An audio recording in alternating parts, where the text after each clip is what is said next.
It's been a roller coaster of emotion for everyone there, from stopping business to setting up a shelter and now getting back to business. The NTSB has begun saying that existing measures aren't enough to prevent injuries in all crashes, and seatbelts, they say, could help, for example, in rollovers and side impacts. Even now, Pat Summitt continues the game plan against her and one of the country's biggest opponents in Alzheimer's disease. Two very similar teams in Friday's Music City Bowl. Unfortunately, one of those similarities is injuries. Really a minimal amount, a sprinkle here, a sprinkle there, and that was really upsetting for people here. Often we think of food, clothes, and toiletries as things that you need after a disaster, but a car doesn't really come up right away.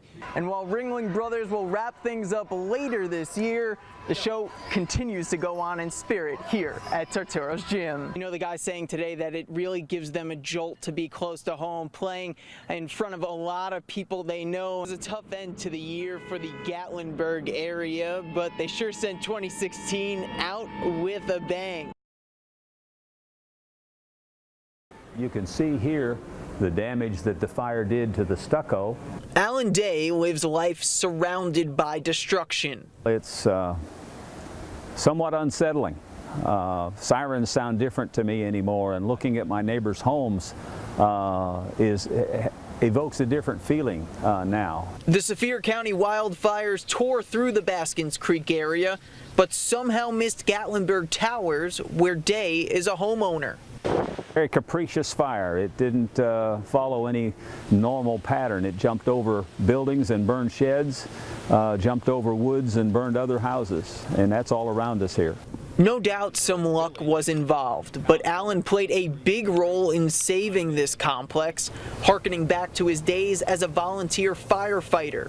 When I saw the fire come over the hill, I knew that's what this system was designed for. I had seen it in operation. I'd seen the test of it. I knew where the valve was to turn it on. So I told my wife immediately, Cheryl, I'm going to turn the water on. It completely floods the 7th floor with water that sprays out every 6 feet all the way across the building.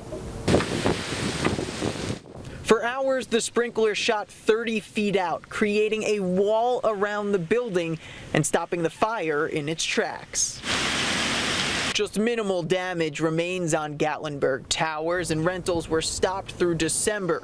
But there's a light at the end of the tunnel come 2017. We are optimistic that our construction crews and restoration people can get in here before May and get it all finished and taken care of, and so we're looking forward to that. The rooms have been cleaned and they're ready to rent again when the time comes.